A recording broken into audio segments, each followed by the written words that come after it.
Well, welcome back. We are at part 6. We are right sitting at the Outpost wall, which is D in the first adventure, Battle at Black Lake.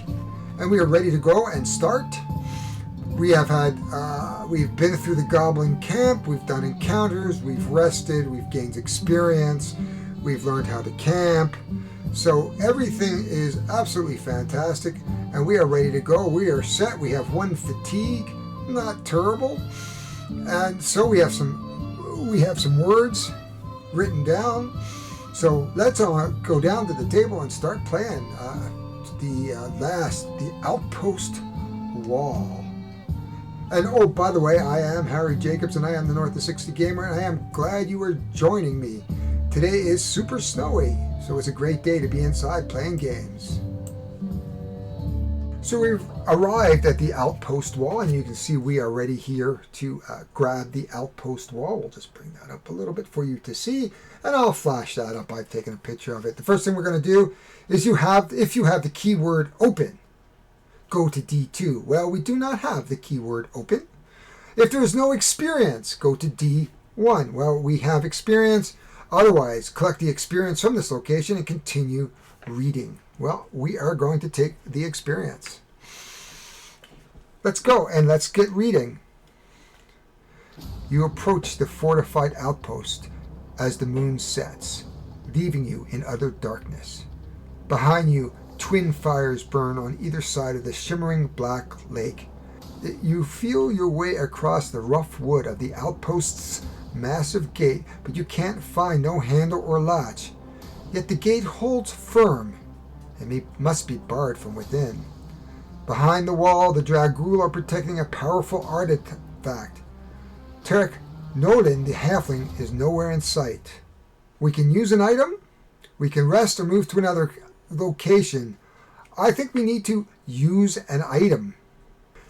We have 2 items, but it did not mention that there was a key lock to put an ancient key in, or the other one is a bluestone fireball, and it's going to cost us 1 stamina to use. So I think what we're going to do is use one of our wisdom. Actually, maybe charisma. We'll use our charisma, which kind of leaves us vulnerable. At this point, we are going to look up 95. So I am bringing out the rulebook here, and the rulebook says how we use an item, and this lists out all the things we do. But basically what we're going to do is look in the book for the location, which is D, and use D65. You uncork the blue fireball at the base of the fortified gate and run for cover. A thunderous explosion tears a wide flaming hole in the wall, giving you passage through. So the first thing we're going to do is record the keyword open. Well, that's one way to open a gate. The next one says reveal discovery card 16 and place an experience on it. Okay, discovery card number 16. Ooh, here we are. Oh, it goes right there. So our map card just extends out our map. We put an experience on it. We put our number 65 back into our discovery deck. 60, 60, 64, or 65. Who knows? Maybe it'll come out again. What else do we do? We can rest, but we really can't rest at this point because we haven't done anything to flip our marker over from the last time when we fought the goblin. Next up, we are moving to a new location. So we are obviously going to move to E. This is getting exciting, folks. I am anticipating a big finish here. So we're here, and it says, if you have the title Revealer of Secrets, go to E18. If you have the title Rogue's Accomplice, E1. If you have the title 82 Ogre, E17. Otherwise, collect experience from this location and continue reading. Well, we don't have any titles because we just started the game, so let's read that and we take the experience. Okay. And we are ready to read the Outpost Interior. You pass through the smoldering hull and enter the Dragul outpost. Its massive wooden walls are solid but roughly constructed. They enclose an open space, empty except for a single chest of white metal and gray-skinned ogre who stands before it with an iron club. Ogre shouts in the Dragul language. It's gibberish to you, as if it was making all the sounds but none of the sense of Nellis common. Between his angry cries, he smashes the metal chest with such force that it shakes the ground around you, but the chest only rings out a remarkably pleasant tone. It remains unbroken, undented, and firmly in place. Enraged, the ogre approaches you, shouting and swinging his club wildly. As you watch his outbursts, you catch a glimpse of something moving in the shadows. Behind him, Tarek Nolan, blade drawn, carefully approaches the ogre from the other side of the outpost. At this point, the faction track here is going to be affected. Wisdom. We can do two things. We can try to attack the ogre, or try to understand what the ogre is saying. We have some intelligence and we have some wisdom. Or do we just want to go out and fight the ogre? I don't know. I'm going to have to think about this. I like to think myself that we could possibly solve something without having to attack and draw the sword. I'm an outrider. I work in the shadows. So let's go and try to understand what he's saying. And that's intelligence and wisdom, and I think we have enough to pull intelligence and wisdom off, though I'm not entirely 100% sure.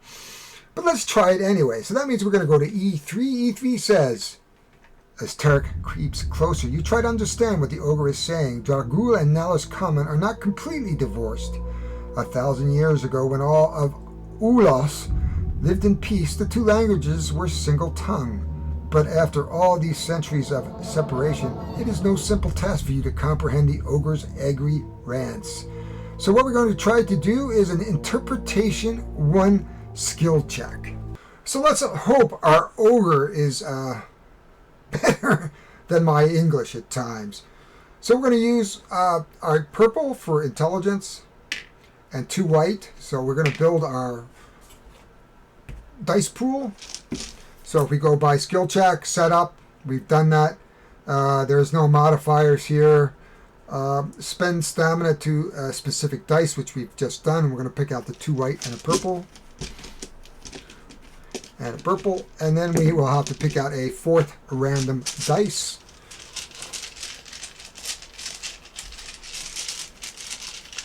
And a white or purple would be absolutely marvelous. We'll put that out here. You can see my hands in here. I cannot see the bag.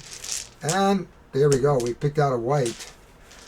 Well, that's helpful. We only have 1 purple. That is not a fate worse than death. We're going to build the dice pool. Then we're going to roll the dice. Dun, dun, dun, dun. Well, we got a 3. I think we can maybe work with this. I am not sure at this point. So we now manipulate the dice. And after our last rest, of course, we should have brought our steel net back into my hand, which I failed to do. So after we had gotten into the goblin camp and did the goblin, we would have rested. We would turn that over and we would have brought everything back into our hand, except for that 1 fatigue here that was caused by the fact that I couldn't get 4. So the first thing we're going to do, we have a 3 white, which is easy enough. We have steel net, which allows us to manipulate a dice up or down. The ancient key is of no use. The worst case scenario, we can re-roll the purple. That is of no use to us. If we had a value 4, we could change it to a dice. Okay, there's possibilities, maybe. Cunning is not very useful to us. We'll just put that back in our hand. Black or purple, we can move it up. So we can make this 6 into a 1 at this point.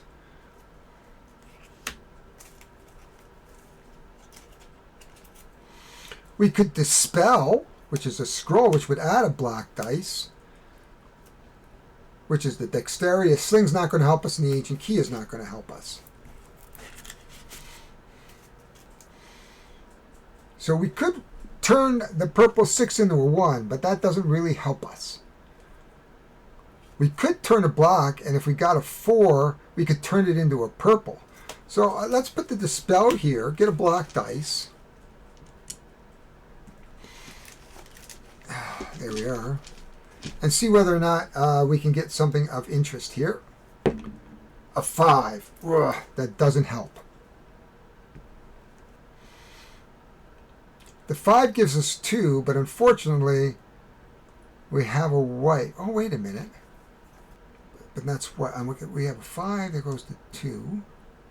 Ah, okay. I think we can get this.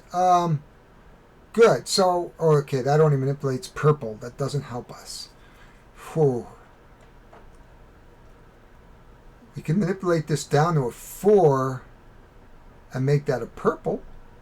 Oh, okay. So, that still leaves us short for a 2.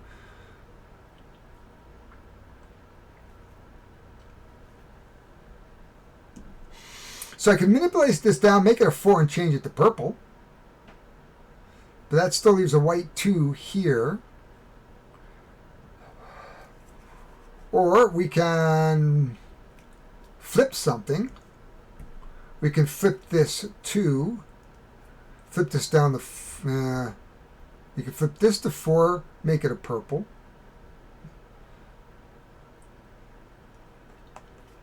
They could go there. We're still on the hook, and then re-roll something. Well, I would say that, you know, what I'd like to do is maybe re-roll my purple dice with my leather cuirass. This is going to be deadly if I have to fight the ogre after this. 5. No help here. So acrobatics, okay. This 5 could become a 2. Oh, this 5 can become a 2. Well, wait a minute here. Okay, I can only do it once. I'm 4. Oh! Play a card from your hand as a copy of a card in your discard space. Okay. So there's a possibility. Well, we can always do that. But we have to decrease this by 1 somehow, or get it to a 2. And I can only play 4, so I've played 2 of the 4 cards that I can have. So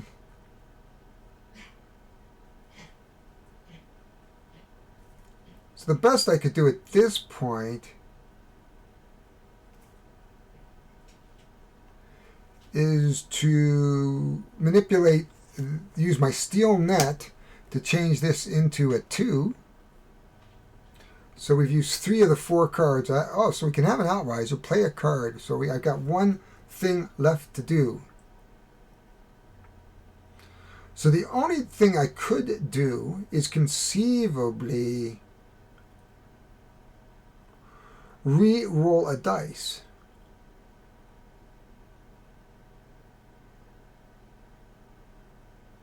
I could re-roll the purple dice, because this would be my 4th card, using my Outrider ability to duplicate this effect.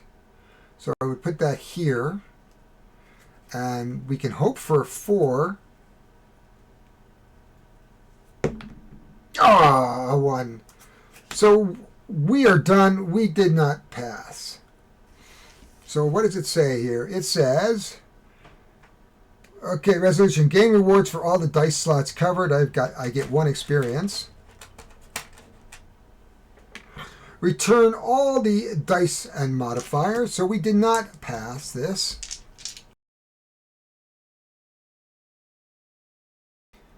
Return all cards and discard spaces to your hands. That'd be these, but these 2 don't come back to my hand.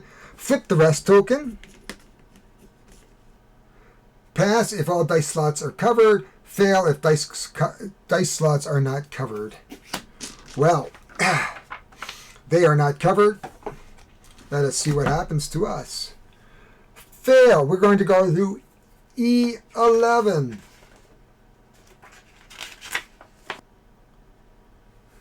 The ogre grows impatient with your failed efforts to understand him.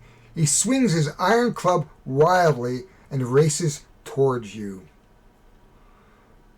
Combat Tog 52. So we're going to find Tog. And I don't even think I want to know. He's an ogre, so it's not going to look good for us. Where's Tog here? He should be right here. There's Tog with 4 dice. And we have whites, reds, greens, and blues. We have some of those colors. And some not. So this is going to be interesting.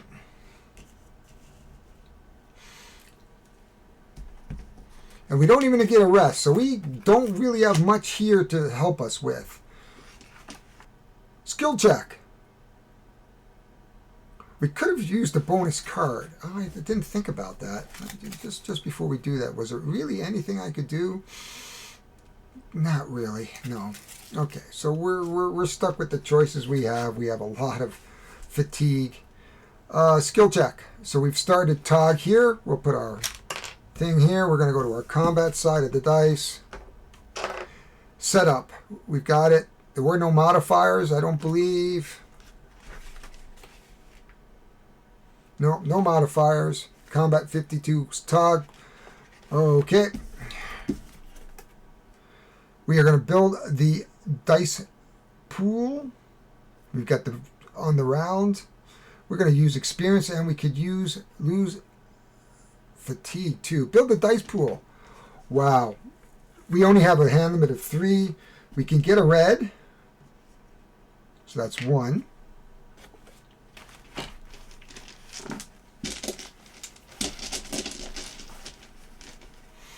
We can get a green, which is 1. And we can get 1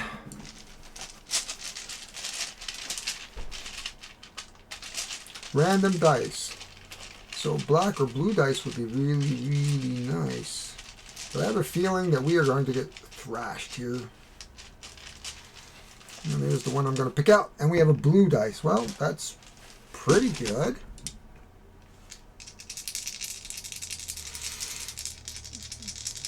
Anything could happen here. Anything could happen. Whoops.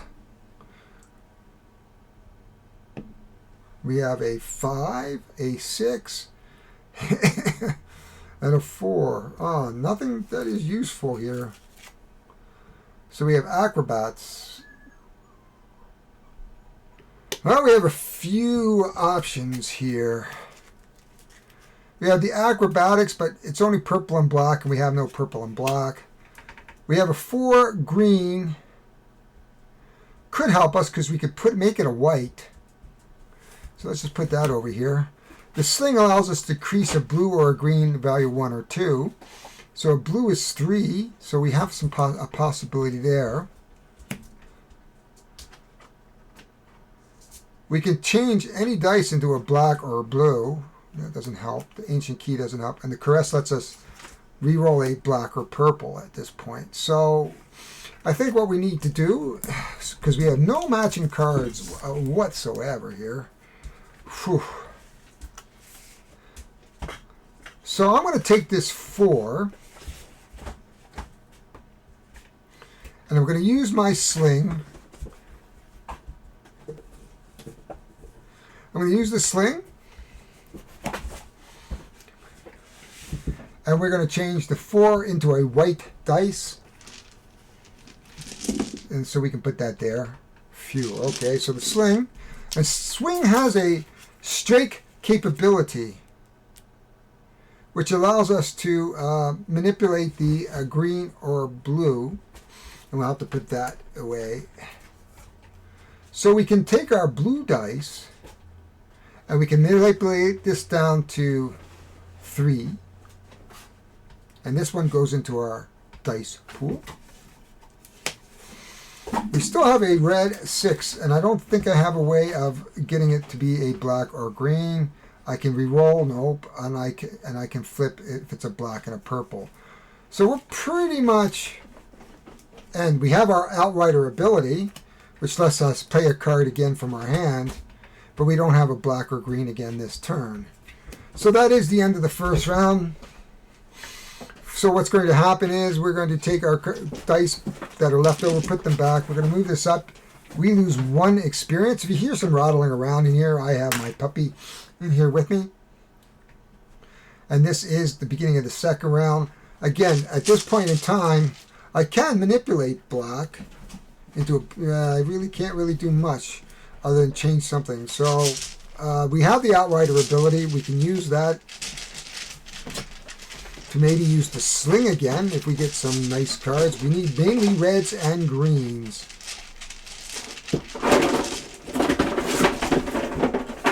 So we are going to start our next round. The most we can pull is 3 dice. And if we pull 3 dice that don't really match any of the cards we're going to need, we're going to take a handy amount of fatigue. So, first dice, a blue, not helpful. Second dice, a white, again, not helpful. Third dice, a red, helpful.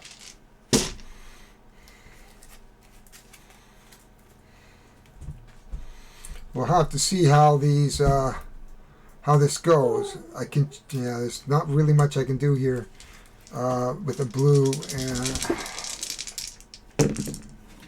white 3 I can't use, 2 red I can't use, 2 blue I can't use. Even my Outrider to use a discard, the blue is already covered up. So I really can't do anything here.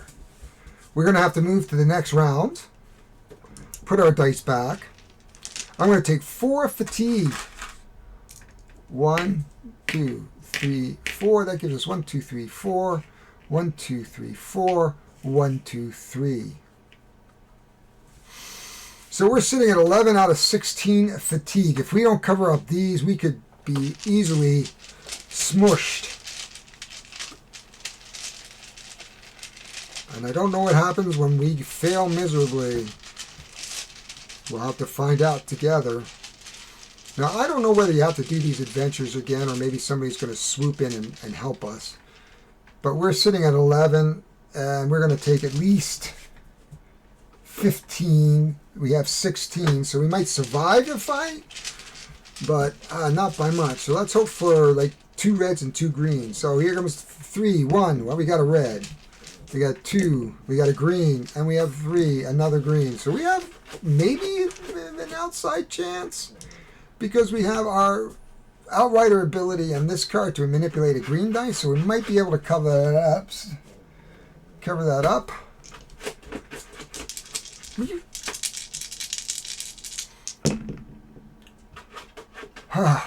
5 and a 2. So let's see what we have here. Is there anything that we can do here? We can't manipulate it. We can't. There's no reason to turn it to a black or a green. The best thing we could do is we can take our cunning card and spend 2 stamina, which is our last. If we spend 2 stamina, okay, that will take us up to 13. I still think we're going to be okay. But that takes us to 13. Okay, we'll use our sling. We can bump this up to a 6. And that is all we can do. At this point, we salvage the counterattacks, apply the round effect, and the comic. Game rewards covered by dice slots. We have 1, 2 experience. Even though we lost 1, we have 2 experience, and we gain 2 gold, which is nice. So we'll be able to buy in the market, perhaps. Return all dice round markers, enemies, and modifiers. Okay, we'll take our dice. Put this down. Put this away. I'm going to put this away, but I'm going to stop to put it in a sleeve. So we are going to, at this point, face our consequences. So we have lost. We have 15 out of the 16 health. So we didn't fall down exhausted, because that would have been something altogether bad. And what do we do here? Defeat. If he thrashes you, which he did, we're going to go to E7. E7. Hopefully our friend will save our life. So we're here headed into E7. The ogre pummels you mercilessly while you do your best to preserve your life. Luckily for you, the creature is distracted by his rage and does not sense the approaching halfling, who stabs him in the back of the neck. Well, says Turek, that's one way to distract him. Reveal title card number 3. So the title cards, of course, are in here. And so let's go look for title card number 3, which I think are here. And title 3,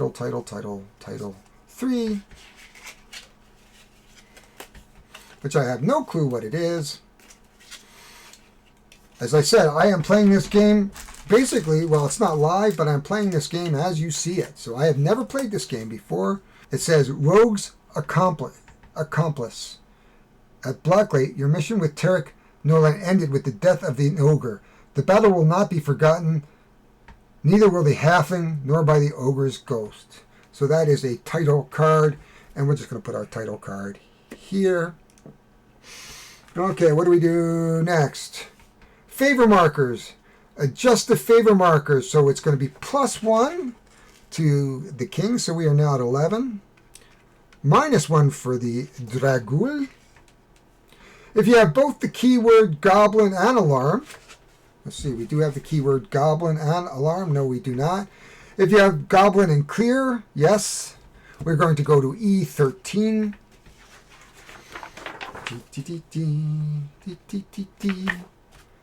E13. Now that the outpost is calm, Tarek relaxes on a tree, stumping carved slices from an apple. Your approach to the goblin camp was impressively quiet. I didn't hear a peep from your side of the lake until there was a whole lot of screaming and dying. Nice work. Continue to E21.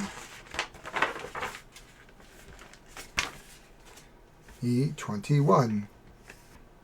Tarek points to the metal chest with an apple wedge. All that's left for me, he says, is to figure out what is locked inside. Upon closer inspection, you discover the white metal of the chest is dagolium, an ancient alloy forged to contain objects from other planes. No force will crack it. Its lid must yield to another secret. You find a pear-shaped indent from above its keyhole. Turk, notice your interest in the chest. You can return to your regiment now if you like, or you can stay and help me open it. The adventure is complete. However, we can come down here. If the entire party is exhausted, mark your death and read the corresponding entry in the Tomb of Encounters. Well, we didn't die. We are close, but we did not. Exploring the map. When moving around the map, you do not need to stop at locations with experience points or other tokens. For example, you can currently move directly to the goblin camp because you've already cleared it. If we want to go here, but we are too exhausted. But we will use an item. Here's an opportunity to use our 95 item.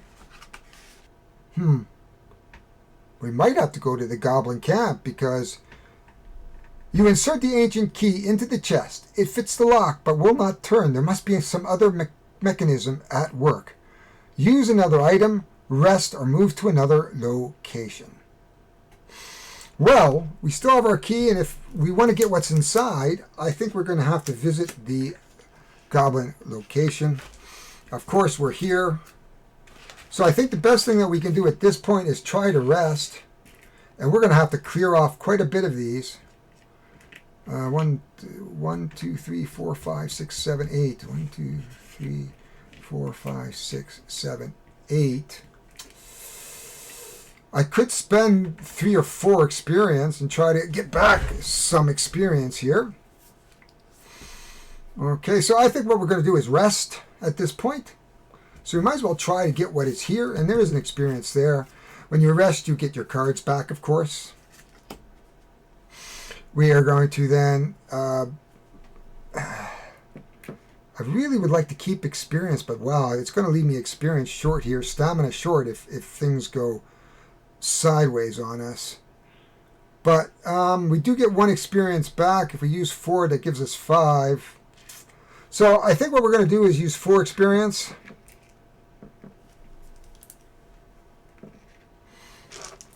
Whoops, we're going to put it back. We're going to take 4 dice out.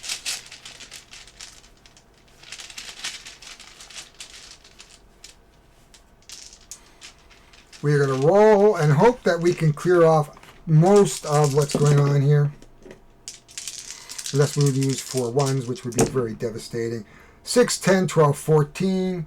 So we'll move 14 off. So that's 1, 2, 3, 4, 5, 6, 7, 8, 9, 10, 11, 12, 13, 14. So we did a pretty good job of doing that. And we are going to continue on in this adventure. And we are going to go to the Goblin Camp, which is C. The Knoll Camp, I should say, which is C. So we're going to continue on to see if we can get an item that's going to allow us to open the chest up here. So we've entered the Knoll Camp. And if there's no experience at this location, which there is, otherwise I collect the experience. So we're back up to 5 experience. Not enough to adjust anything here, but we have enough experience to perhaps buy another attribute, perhaps. But I would really like to buy another dice. But it's 3 plus 5. So it would cost us 8 to up the amount of dice that we would need. If you have the keyword goblin, which we do, and you can see that here, we go to C5. So, burnt tents are all that remains of the Knoll encampment.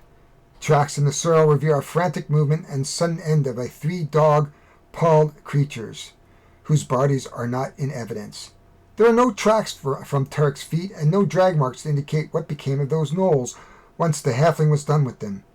If you didn't know better, you would have guessed that the gnolls saw ghosts, ran about wildly, and then vanished forever into the world. Tarek is a formidable operative than you supposed. In the ashes of the tent, you find something overlooked. Now, we should have actually, when we rested, turned that marker over. We recover a discovery item 86. Okay, maybe this is the secret. Oops. If I knew that, I probably would not have bothered to have gotten rid of all the experience. So I would have kept my experience, but maybe next time we'll learn from our misadventure, perhaps. So there is item 86, which is a lodestone pendant. I have a feeling we might be using this. What does it say after that? We can use an item, but there's nothing to use it on here. We could rest, but we can't rest. Move to another location. We can now. The rules state that once everything is clear, we can go right back to the outpost, which is E.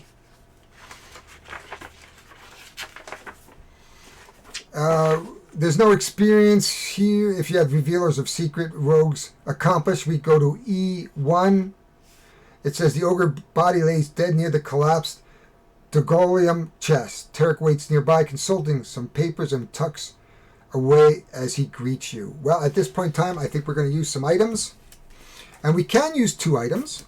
We can use 86 and 95. And I'll show you what that looks like in the book.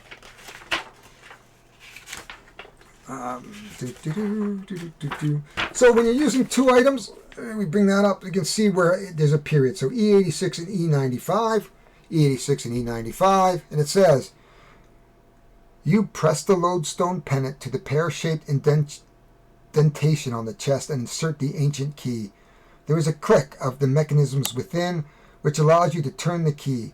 The chest pops open. Continue E16. It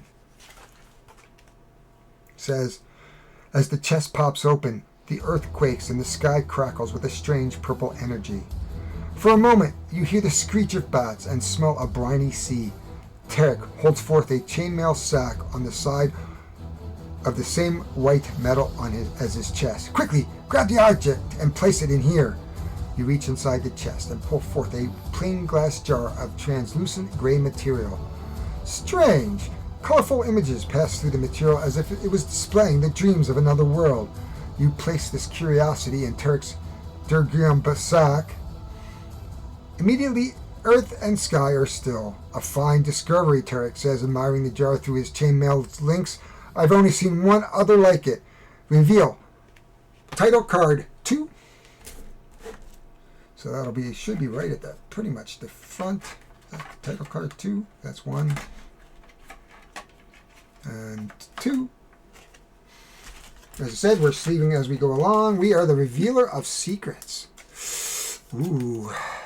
I don't know if they play in for later. If your king's favor is 1 or higher, E19. So we're going to go to 19. This gets very exciting. I don't know what E19 is going to say. Tarek smiles and hands you a Degolium sack. Hang on to this, he says, but use it wisely. If you slip that jar out of its sack, even for a moment, you'll unleash a wave of interplanar power. Reveal rare card number 55. When your party discovers a rare card, discuss which player will add it to his hand. So let's reveal rare card 55. 6, and we can add it to my hand. Well, since I'm the only player, I know I'm going to be adding it to my hand. And it is gray matter, so it looks like we could add a dice of any color. It is an object. Very nice. These two will go back when we put everything away in a moment. And then we're going to go... Tarek pulls several empty Durgiolium chainmail sacks from his pack and hands them to you. Consider yourself recruited to the cause, he says. There are Durgiolium vaults hidden all over Nalus, each holding an object of great power. We cannot let them fall into the wrong hands. By the king's order, you must gather them as many as we can, and with haste. At this point we can end, because we can end at any point. Because once you go back and forth, once you hit this end here, you can end it whenever you've done everything, and we have done everything at this point. So at this point what I'm going to do is I'm going to put it away, and then I'm going to read about what do we do at the end of all this. I have a feeling that most of this all stays together. We have some new cards. We're going to be able to do some shopping. So hang on to your hats, and let's finish this off with the end of game stuff. So here we are. I've set the market up here. We've got 5 experience to play with, and 2, 4, 6, 8, 10 gold. One of the things you can see is I've taken my marker, and I have 1 favor in the king's favor and 1 less in the Dragul favor. And I have put out the market. Now I can buy any one of those cards. Plus I can use my experience. I can use my experience to bump my health up from 16 to a different number. So I do have my card handy right off of the screen a little bit. Oh, there we are, which I should have done. I can increase the party's combat dice limit by 1, but it would cost me 3. It would cost me 8, so I don't have enough. Increase the bonus again, so I'd have to have 6. I have enough, but I don't think I need that yet. Or I can increase the mastery level by 1. So in other words, I can grab a mastery of one of these attributes and bump it up by 1 for 3 gold. That does sound appealing, but so does putting my health up too, and then maybe keeping a couple back for the next adventure, or the experience. I mean, I don't know. It's a crapshoot, but it does allow me to keep my dice handy. And if I look at my, depending on what I buy, it might be worthwhile. Because a couple cards I really didn't get to use very well is the black and purple, really.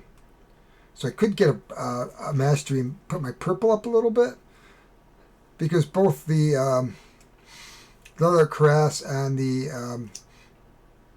acrobatics support purple.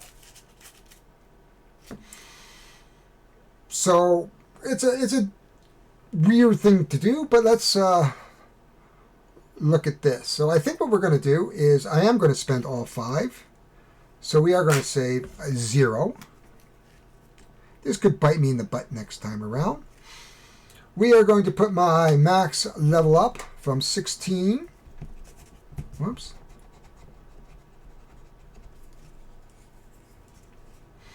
To 18. And we're going to put our charisma up from 1 to 2.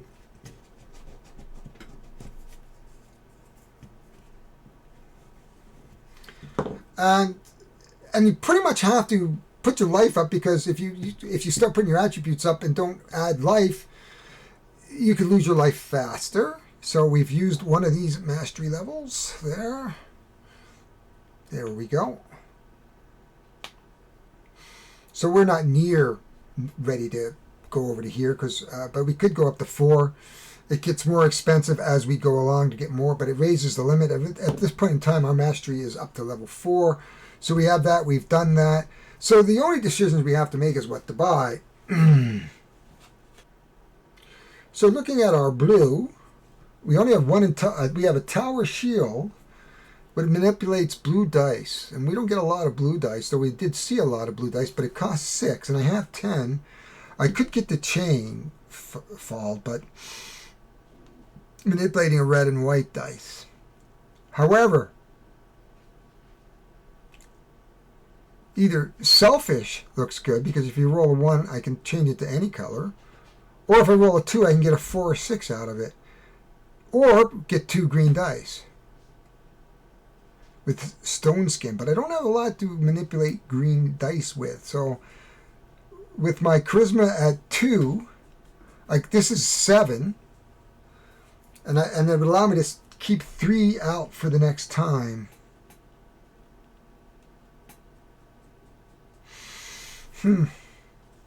It's tough. I mean, getting more dice is good. But getting a 1 and being able to turn it to any color is good. But I haven't really seen too many 1s. Going up in 1, this is 6. But I can only really buy 1. So I think it's coming down to stone skin or haggle.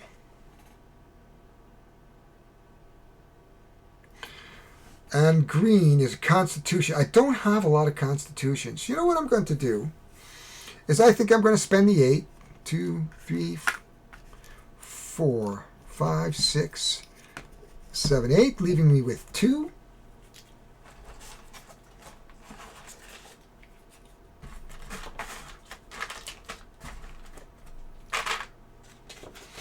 And that leaves me with 2, so we'll put a big fat 2 there.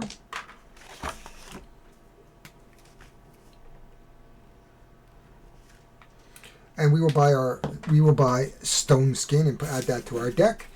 Now there's a spot for the deck right there. That's good.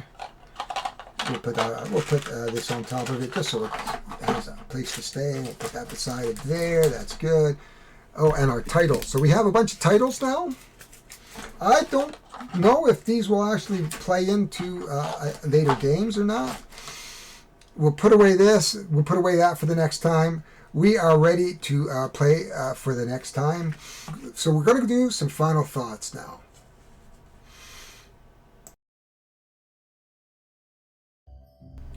Well, I did manage to keep it down to 6 videos, which was kind of nice. So we have a 6 series, and this last series basically takes us to the end of the Battle for Black Lake. So let's talk about this game in terms of my final thoughts. First of all, component-wise, the cards are a little thin, but I sleeved them, so we're okay. I do see a little bending, mainly because trying to put the lids on them tends to bend the card if it's too close to the back, so more my fault than anything else. I wish there was a way to do this where I didn't have to use a pencil. Like here, I was able to laminate. Like if you have Explore It, you have those nice boards where you can write stuff in. But this gives me a more permanent record as it moves from game to game, and that is the Adventure Play board. So component-wise, nothing wrong. The trays are good. This set up very, very quickly. You basically put the trays on there, pull out the 2 or 3 books that you need, and you start playing. Replayability, I don't know if there's a big replay value in a narrative game. Certainly you could try other characters, but you're going to be able to anticipate what's coming up. So whether that would be fun for you or not, I don't know.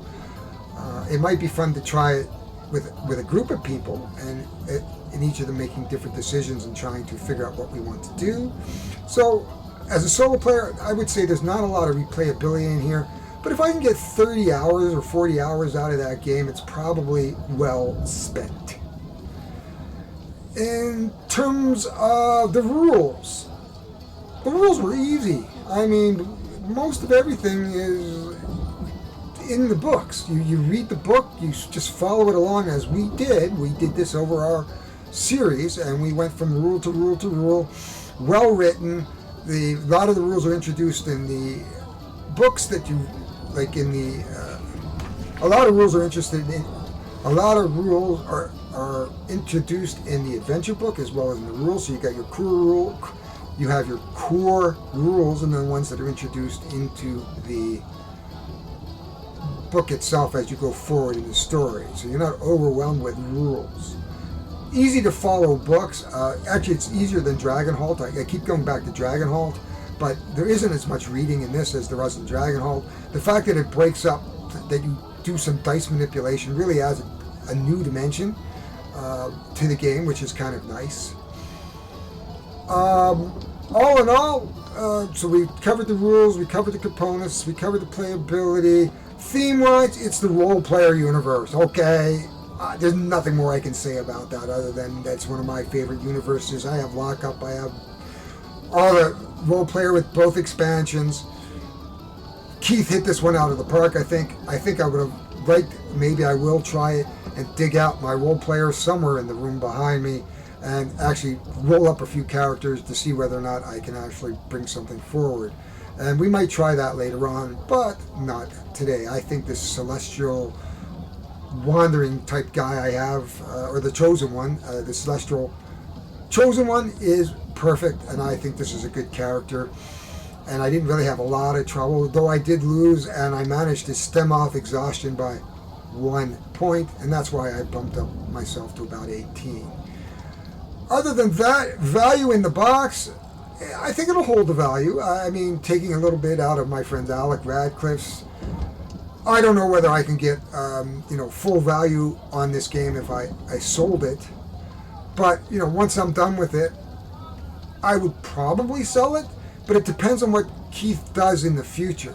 Now, we have a game that's expandable, and I think he's also published a PDF that allows you to create your own adventure. So I think we're going to see some fan-made adventures coming out, which means that you're probably going to want to hang on to the core rule books. But I don't know what they're going to do for cards. So this game does open itself up to a lot of expansions, and it could become a money pit, like Arkham Horror maybe. And that's okay, it's role player. But all in all, I think the experience was excellent. I had a lot of fun. I enjoyed it as a solo game. You can hear some dogs behind me. My roommate just came in and triggered them off. I had to wait a minute to do this. So as a solo effort, as I said, this is a great game. I think as a solo narrative adventure that's not too difficult to get to the table, not too difficult to play, and you can spend a couple hours just being absorbed in the really good storyline. I think the writing was good. I have no overall complaints. A score out of 5. If I was to give this a score out of 5, it would score 5 out of 5 for me for a narrative adventure. Dragonholt would come in a little less, perhaps at 4.5 or 4 out of 5, just because it doesn't have as much interactivity as this game has. So with that, this ends our series. Next up will probably be doing a revised edition of Arkham Horror, and I'm going to take us through the first scenario of Night of the Zealot. So I think that's what's going to come up, and I have a couple other things I want to do. So you're going to have to watch my channel. I really recommend at least hitting the like button. Tell me that you liked it, and so that the algorithm can pick me up and put me on the front page of YouTube. That's a real. I mean, you know, speaking for myself, when I see myself come up on a feed on YouTube, that's pretty neat. 2, hit the subscribe button. That helps me. Eventually, I would like to do more things on my channel, but I need 1,000 subscribers. I'm only closing in at 300. There's lots of you role players out here.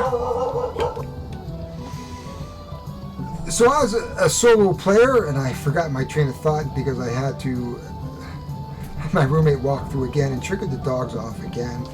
I yelled at him and said, "Stop walking through my house," though he lives here. So for a value for solo play, it's excellent. I recommend playing this game. You can set it up in a fairly small place if you are playing one-handed, as I did here, because I have a small studio space, and therefore I'm limited to the games that I can play. I was able to get this out where you could see everything, not quite the way they recommended in the book, but you know what, it works for us. Oh, that's right, we were talking about, if you like what you see or what you heard today, please hit the like button, because it really helps the algorithms to put me up where I'm more visible. Subscribe. I would really like to hit 1,000 subscribers in the next 10 months, only because when I retire, this is what I'm going to do along with my Board Games Cafe. So please, if you can take the chance or take the opportunity to subscribe, it really is the way I'm shown appreciation. And hit the bells if you want some notification. If you have any comments, please leave them down below. If you want to get in touch with me, I am on Role Player Universe. So look for me, put my name in a thing and say @HarryJacobs, or PM me if you can find me. Find me on Board Game Revolution, find me on Board Games for One, Solo Board Gamers, the Board Game Group. Those are boards that I hang out quite regularly, and you can find me there. And I would certainly say hi to you, and you can say hi to me, and if you have any comments or questions, you can do that. But this is the end of this series. I thank you, and I appreciate you being here with me. I enjoyed doing this. This game was a lot of fun. I hope that you got a lot out of this. I am going to index the hell out of this game so that you can see particular pieces if you don't want to hear the narrations.